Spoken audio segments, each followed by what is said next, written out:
नमस्कार दोस्तों। अगर कुछ खाना खाने से आपके पेट में गैस बनती है या घी या तेल की बनी हुई किसी मिठाई से लेने के बाद आपको उल्टी जैसा महसूस होता है, पेट पूरी तरह से ब्लोटिंग करता है, गैसियस रहता है, बदहजमी की शिकायत आपको रहती है, कुछ भी खाते हो तो खाने का मन कर ही नहीं रहा होता आपकी भूख मरी हुई होती है, कुछ खाते हैं तो लगता नहीं है। डॉक्टर आपको अल्ट्रासाउंड के लिए बोलता है, पेट का अल्ट्रासाउंड जब होता है तो अल्ट्रासाउंड वाला डॉक्टर बताता है कि जी आपकी पित्त की थैली में पथरियां हैं, छोटी छोटी पथरियां हैं बहुत सारी, या फिर स्लज है। अब स्लज क्या होता है जी? देखिए, जो पथरी होती है उससे पहले की एक स्थिति होती है जिसके अंदर एक दलदली सी दलदला जो पदार्थ बन जाता है इस पित्त की थैली के अंदर, गाल ब्लैडर जिसको बोला जाता है, उसके अंदर स्लज बन जाता है। अब ये स्लज आपको बताएंगे डॉक्टर कि जी ये स्लज बन गया, ये और भी ज़्यादा दिक्कत कर सकता है, क्योंकि जो ये दलदला सा जो पदार्थ उसके अंदर बन जाता है, जैसे पानी के अंदर अगर मिट्टी घोलेंगे तो वो गाढ़ी गाढ़ी सी मिट्टी बन जाती है, तो उसको दलदल बोलते हैं। और ये जो पदार्थ है जब पित्त की थैली में से गलती से बाहर आ जाता है तो वो जो कॉमन बाइल डक्ट, जो लीवर की जो मोटी नस होती है जिसमें से लीवर के जूसेस आते हैं, वो उसमें रुकावट आ जाती है, या फिर उसके अंदर जाके ये पथरियाँ इकट्ठी हो जाती हैं या बन जाती हैं, या फिर यही पदार्थ जाके पैंक्रियाज जो पीछे जो ये जाके निकलती है जब ड्यूडिनम के पीछे। ड्यूडिनम क्या होता है? जो छोटी आंत का पहला हिस्सा जहाँ पर लीवर की नसें, आपकी जो ये गाल ब्लैडर की है ये नस भी, और जो पैंक्रियाज की जो नसें हैं वो इकट्ठी होके ड्यूडिनम में एक छोटे से छिद्र से उसके अंदर इस सारे रस को पहुंचाती हैं। पैंक्रियाज भी अपना रस पहुंचाता है, लीवर भी, और ये आपका जो गाल ब्लैडर है वो भी। अब क्या होता है कि ये वहाँ पर अगर रुकावट पैदा करेगा तो पैंक्रियाज की दिक्कत हो जाती है, और पैंक्रियाज की दिक्कत जिसको कि पैंक्रियाटाइटिस बोलते हैं, वो एक बड़ी महाभारत बन जाता है। अब ये पित्त की थैली के अंदर जो पथरियाँ हैं उसका क्या उपचार है, इसके बारे में तरह तरह की भ्रांतियाँ हैं। कोई बोलेगा जी, आपको सोशल मीडिया पे आजकल सुनने को मिलता है या देखने को मिलता है कि जी ये इतने रुपए की आप ये दवाई लो, पित्त की थैली की पथरियाँ निकल जाए। जी बिल्कुल भी नहीं निकल सकती, मेरे से मिलवा दीजिए, मैं सर्जन हूँ, कई सालों से पित्त की थैली के जो पेशेंट होते हैं उनके ऑपरेशन कर रहा हूँ, और उनकी जो बुरी स्थिति मैं देखता हूँ, वो बुरी स्थिति इसलिए देखनी पड़ती है हमें क्योंकि वो समय पर जब पहली बार उनके पेट में दर्द हुआ, जब पहली बार उनको पित्त की थैली की पथरियों के लक्षण आए, तब उन्होंने डॉक्टर की बात नहीं मानी, उन्होंने उस चीज़ को इग्नोर कर दिया, या फिर कोई शॉर्टकट, कोई छोटा रास्ता अपनाया कि भैया इनको एक पुड़िया लेके या कोई उपचार करा के बिना ऑपरेशन के पित्त की थैली की पथरियाँ निकाल देते हैं, लेकिन वो गलत था। अब पेशेंट हमारे पास जब आता है तो बहुत सारी दिक्कतें लेके आता है, उसमें से जो दिक्कतें हैं मैं धीरे धीरे बताता हूँ कि दिक्कतें क्या क्या होती हैं। सबसे पहले हम लीवर का नाम लेंगे। लीवर के अंदर जो जो पस बन जाती है कभी कभी, उसमें जो ये पित्त की थैली की वजह से जो पथरियाँ हैं सीबीडी में जाके रुकावट कर देती हैं, तो जॉन्डिस हो जाता है। जॉन्डिस की वजह से लीवर खराब हो जाता है, या फिर उसकी जो पाचन शक्ति के लिए जो रस छोड़ता है उसकी क्वालिटी खराब हो जाती है, आपका हाजमा खराब रहता है, वजन गिरता चला जाता है, या फिर गैसियस एब्डोमेन रहता, पेट फूला फूला सा रहेगा, मुंह लटका रहेगा, और आप सोचेंगे क्या खाऊं क्या ना खाऊं, खाने से पहले 10 बार सोचते हैं। अब एक लक्षण तो हो गया कि जो लीवर को ये नुकसान पहुंचा रहा होता है, ये जो पथरियां होती हैं इसके आसपास, या स्लज बना हुआ है जो पित्त की थैली के अंदर। दूसरा क्या है, खुद पित्त की थैली के अंदर भी पथरियां हैं, उसके अंदर स्लज भी है, उसके अंदर कचरा भी है, तो पस बन जाती है। उसको क्या बोलते हैं कि जी इसमें तो पित्त की थैली के अंदर पायोसिल हो गया, बड़ी सी पस की एक पस इकट्ठी हो चुकी है जो लगभग 50 ml है, 100 ml है, वो अल्ट्रासाउंड पर आपको पता लगेगी। उसके अलावा इसमें क्या हो जाता है, म्यूकोसिल, भाई एक जो छोटी सी पथरी गई 2 या 3 mm की, वो पित्त की थैली के जो इसकी डक्ट होती है उसी को रोक दिया। अब उसमें क्या इकट्ठा हो जाएगा, अब उसमें न तो लीवर में से निकला हुआ जूस पित्त की थैली के अंदर इकट्ठा होगा। होता क्या है, जो पित्त की जो थैली है उसका मेन मकसद ये होता है कि जब आप खाना नहीं खा रहे होते हैं, सो रहे होते हैं, तब जो लीवर जो जूस बनाता है अपना, जो हमारे शरीर में जो हाजमे के लिए, जैसे फैट है या कार्बोहाइड्रेट है या प्रोटीन है, उसके हाजमे के लिए जो जूस बनाता है, जो रस बनाता है पाचन तंत्र को मजबूत करने के लिए या उसकी कार्रवाई के लिए, वो जो एक्स्ट्रा जूस होता है वो पित्त की थैली के अंदर जाके कलेक्ट हो जाता है। जब हम कुछ खाते हैं, मुंह में कुछ खाना खाते हैं और जब वो हमारे स्टोमक अमाशय में पहुंचता है, तब इस पित्त की थैली के अंदर कुछ रसायन निकलते हैं। इसको पता लगता है कि भैया बंदे ने खाना खाना शुरू कर दिया, तब जाके इसका रस निकलता है। अब क्या होगा, इसके अंदर खुद के अंदर ही पथरियां बन गई। तो इसका जो मेन मकसद था, प्रकृति ने जिस वजह से इसको बनाया था, जिस कार्यवाही के लिए, ये उस कार्रवाई का, रुकावट का खुद कारण बन जाता है।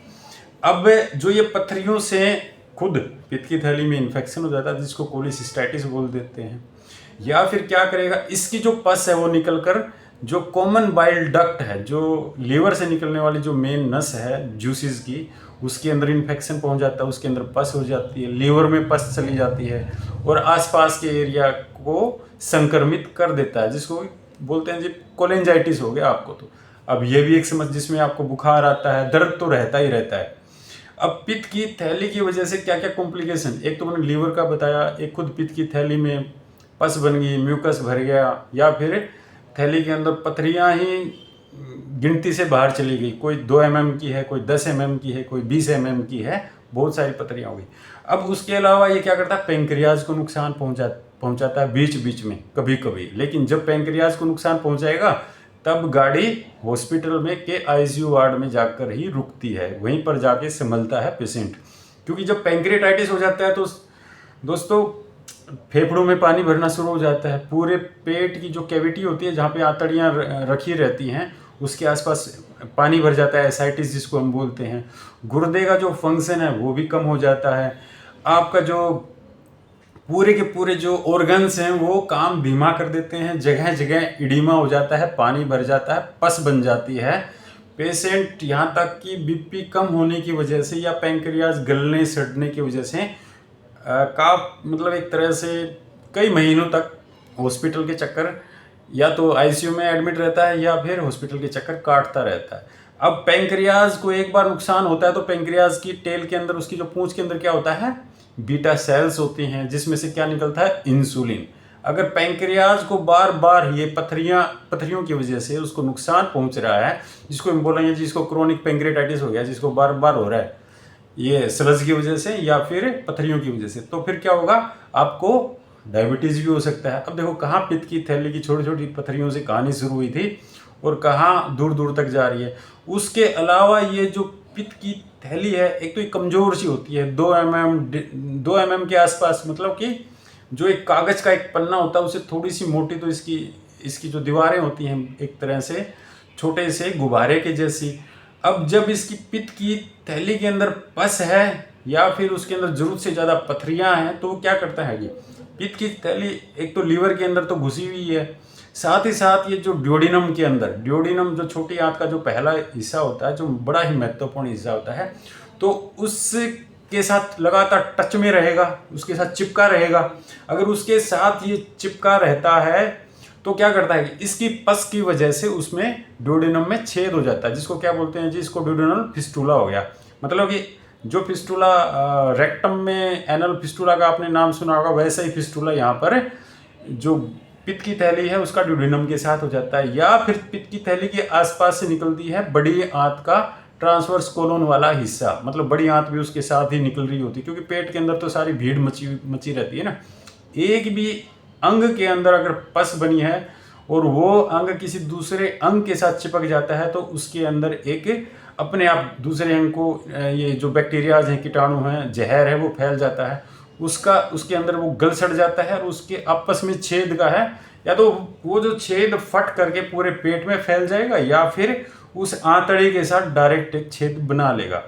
तो फिस्टुलाज बन जाते हैं, इसकी वजह से इंटरनल फिस्टुला। बाहर आप कहोगे जी पेट में दर्द रहता है, बदहजमी रहती है, कभी कभी उल्टियाँ आती हैं, कभी बुखार चढ़ जाता है और खाने का तो मन ही नहीं करता। तो ये सब इंटरनल जो प्रॉब्लम्स जो पित्त की थैली कर रही होती है उसकी वजह से हो रहा होता है। उसके अलावा दोस्तों ये क्या कर सकता है, रूटीन में आप एक अवस्था का नाम सुना होगा कि जी इंटेस्टाइनल ऑब्स्ट्रक्शन। अब इंटेस्टाइन मतलब आंतड़ियों की रुकावट। अब आंतड़ियों की रुकावट कैसे करेगा? ये जो पस है उसके साथ हमारा जो जो पित्त की थैली के साथ छोटी आंत भी चिपकी हुई है, बड़ी आंत भी उसके पास में से बिल्कुल चिपक के गुजरी हुई है। जब ये आपस में फिस्टुला बना लेते हैं या कोई स्ट्रक्चर बन जाता है तो या फिर क्या होगी, इसकी जो ढेर सारी पथरियां, अब क्या होगा, पित्त की थैली के अंदर ढेर सारी पथरियां थी, वो गल सड़ के उसने अपनी सारी की सारी पथरियां ड्यूडिनम में या ट्रांसवर्स कोलोन में डाल दी। अब वो क्या करेंगी पथरियां कि आपने कुछ खाना खाया होगा, आज खाया या कल खाया या परसों खाया था, वो वहां से घूमता हुआ एक बॉल के रूप में गोल गोल जो एक छोटी जो गेंद होती है उसके रूप में वो गुजर रहा होता है। अब उसके साथ में अगर ये ढेर सारी पथरियां भी अटक जाएंगी तो फिर वो क्या करेगा, पूरी आंत में रुकावट का कारण बन जाता है। अब आप पूछोगे जी ये इतनी सारी आपने कहानी डराने के लिए सुना दी। देखिए डरा नहीं रहा हूँ, डरा तो बिल्कुल भी नहीं रहा हूँ। डरने वाली अवस्था सर्जन के लिए होती है जब पेशेंट कॉम्प्लिकेशन लेकर आता है, जब हम उसको कहेंगे जी आपकी पित्त की जो थैली की जो पथरियां थी उसकी वजह से ये कहानी बन गई। आप पूछोगे अरे जी क्यों बन गई जी, मैं 10 साल पहले की बात थी, ये तो पथरियों ने कभी मेरे को दिक्कत नहीं दी। अगर दिक्कत नहीं की तो फिर आपने अल्ट्रासाउंड कराने की ज़रूरत क्यों समझी? इसका मतलब आपको बीच बीच में पेट में बदहजमी, पेट दर्द रहना, उल्टी आना, नोसिया जैसा फील होना, ये आपको था, इसीलिए तो आपने अल्ट्रासाउंड कराया। तो सबसे पहले इसका ट्रीटमेंट क्या होना चाहिए एक डॉक्टर की नज़र में, एक सर्जन की नज़र में? देखिए जनाब, ये ना किसी दवाई से निकलती हैं, ना ये किसी झाड़ फूक से निकलती हैं, ना ये किसी झाड़ा लगाने वाले से निकलती हैं। ये सब झूठ होता है। कोई अगर ये बोलता है कि पित्त की थैली की मैं दवाई देता हूँ उसकी थैली से पथरियाँ निकल जाएंगी, वो झूठ बोल रहा होता है। हाँ, ये छोटी बड़ी साइज़ कम ज़्यादा हो सकता है किसी दवाई के लेने से, वो तो हम भी दे देते हैं। अब इसका ट्रीटमेंट क्या होगा? अब आप ये पूछेंगे जी इसका ट्रीटमेंट क्या है, चलो ट्रीटमेंट ही बता दीजिए। तो इसका ट्रीटमेंट हम दो तरीके से कर सकते हैं।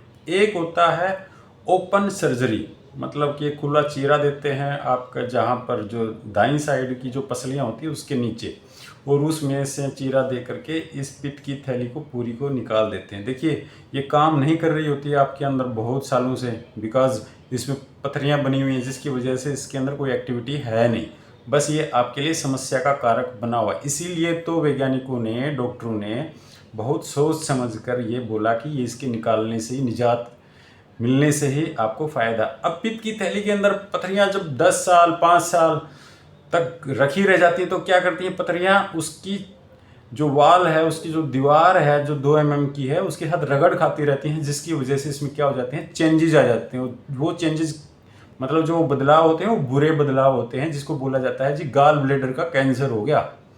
और गाल ब्लेडर का जो कैंसर होता है, इसकी दीवार पतली सी है 2 mm 3 mm की, उसमें से ये लीवर में तुरंत ट्रांसफ़र कर देता। मतलब कि अगर पित्त की थैली के अंदर कोई कैंसर बन जाता है तो वो तुरंत लास्ट स्टेज में चला जाता है। अगर ये लीवर में चला गया, अगर ये छोटी आंत में चला गया, या फिर जो बड़ी आंत उसके साथ से चिपकी हुई है उसमें चला गया, तो जाहिर सी बात है जब फैल ही गया कैंसर तो वो कैंसर नुकसान पहुंचाएगा आपको।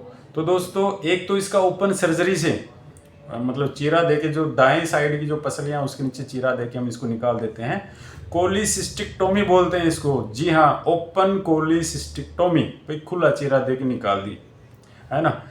अब अगला जो मेन जो इसका गोल्ड स्टैंडर्ड ट्रीटमेंट है, अगर आपकी पित्त की थैली ठीक ठाक साइज की है, उसमें बहुत ज़्यादा पस नहीं है, गली सड़ी नहीं है, गैंग्रीन नहीं हुआ है अभी तक, तो हम क्या कर सकते हैं कि दूरबीन से इसको आसानी से निकाल सकते हैं। आप दूसरे या तीसरे दिन अपने घर जाइए, कुछ दिन तक दवाइयाँ खाइए, फिर इस तकलीफ को भूल जाइए। अब आप पूछोगे जी ये तो आप सर्जरी की बात, देखिए सर्जन सर्जरी की बात नहीं करेगा तो क्या करेगा, हम झूठ तो आपको बोल नहीं सकते। हाँ, कितने लोगों को पित्त की थैली की पथरियाँ होती हैं हमारे समाज में? लगभग 10%। अगर आप अपने मोहल्ले में से 100 लोगों को पकड़ लोगे या 200 लोगों को पकड़ोगे, या आपके शहर में से 10,000 लोगों का आप एग्जामिनेशन करोगे, तो प्राकृतिक तौर पर लगभग 10% पॉपुलेशन में, चाहे वो महिला है या पुरुष है, उसमें पित्त की थैली के अंदर पथरियाँ मिल सकती हैं। जिसकी वजह से आपने सुना होगा ना, जी फलाने फलाने घर में वो बड़ा परेशान रहता है, कुछ भी खाने से डरता है, त्यौहार पे कोई मिठाई आ जाए, हलवा पूरी बन जाए तो वो उससे परहेज रखता है, क्योंकि वो आपने देखा ही होगा अड़ोस पड़ोस में जो ही तीज त्यौहार का दिन गुजरता है, अगले दिन कहानी ये होती है कि बहुत सारी आंटियाँ, चाची, ताइयाँ सब या फिर कुछ अंकल या भाई बंधु उल्टियाँ कर रहे होते अगले दिन, क्योंकि पित्त की थैली के अंदर पथरियाँ हैं जी। खाना पीना हजम नहीं होता, जो घी है, तेल से बनी हुई मिठाई वगैरह, ये तो हजम होने की बात ही नहीं है। तो जनाब आपसे मैं रिक्वेस्ट करता हूँ, पित्त की थैली के अंदर अगर पथरी है, देखिए ये पित्त की थैली, मैं ये नहीं कह रहा कि इंसानों में इसकी जो पथरियाँ बनती हैं, नहीं, गाय के अंदर भी बनती हैं, शेर के अंदर भी बनती हैं, ऊँट के अंदर भी बनती हैं, और बहुत सारे जो मैमल्स हैं, जो स्तनधारी जीव जंतु हैं, उनके अंदर लगभग 10% पॉपुलेशन के अंदर पित्त की थैली के अंदर पथरियाँ बन जाती है। जिसकी वजह से आपने देखा होगा ना, कई बार भैंस बीमार होगी जी, खाना नहीं खा रही है, तो क्या हो गया उसकी, अगर आप अल्ट्रासाउंड कराएंगे तो हो सकता है पित्त की थैली के अंदर पथरियाँ हो। अब भैंस का, गाय का ऑपरेशन तो यहाँ पे थोड़ा सा मुश्किल होता है करने को, तो हो जाता है, लेकिन आप अल्ट्रासाउंड नहीं कराएंगे, एक्सरे नहीं कराएंगे, सीटी स्कैन, एमआरआई, एमआरसीपी कुछ नहीं कराएंगे तो आपको पता नहीं लगेगा, वो रहस्य एक रहस्य ही बना रह जाएगा।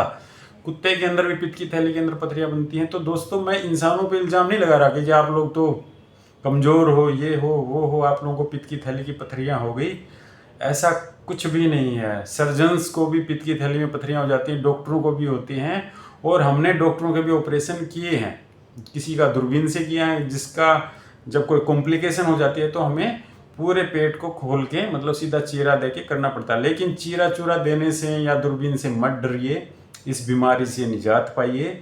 समय रहते जब आपको प्रथम बार कोई लक्षण आ जाता है, अल्ट्रासाउंड हो चुका है, डॉक्टर ने देख लिया, बोल दिया, समझा दिया कि पित्त की थैली के अंदर पथरियाँ हैं, तो इसका उपचार कराइए सर्जन के पास। जी हाँ, इसका उपचार कहाँ कराएंगे? सर्जन डॉक्टर, जो ऑपरेशन वाले जो डॉक्टर होते हैं ना जी, उन्हीं के पास जाके आप कंसल्ट कीजिए। अगर आप एनेस्थेसिया, बेहोशी वाले डॉक्टर के हिसाब से फिट हैं तो आपका ऑपरेशन कहीं भी हो जाएगा। हाँ, कुछ लोगों जिनका हम ऑपरेशन नहीं कर सकते, हम उनका ही ऑपरेशन नहीं कर सकते जिनकी कंडीशन ज़्यादा ख़राब है, जो बेहोशी के लिए फिट नहीं है, जिनको हार्ट की सीरियस डिजीज़ है, या ब्रेन के अंदर कोई सीरियस बीमारी है, या फिर जो फेफड़े की कोई गंभीर बीमारी है, जैसे कि ट्यूबरकुलोसिस है लंबे समय से, या फिर उसको सीओपीडी है, वो लगातार धूम्रपान कुछ ज़रूरत से ज़्यादा ही कर रहा है, कुछ सालों से या महीनों से, तब भी जब तक कि उसके फेफड़े ठीक नहीं हो जाते, हार्ट वाले पेशेंट्स का हार्ट जब तक ठीक नहीं हो जाता, उनका दिल ठीक ठाक काम नहीं करता, या जो डायबिटीज़ का कोई रोगी है उसका शुगर कंट्रोल नहीं हो जाता, तब तक हम पित्त की थैली का ऑपरेशन करने के लिए उस मरीज को फिट नहीं मानते। तो दोस्तों, पित्त की थैली की पथरियों के बारे में कोई भी शंका है, कोई डाउट है, कोई प्रश्न है, कोई उत्तर है, लेना चाहें, देना चाहें या पूछना चाहें तो इस कमेंट बॉक्स में आप, YouTube के कमेंट बॉक्स में आप पूछ सकते हैं, मैं आपको जवाब ज़रूर दूंगा।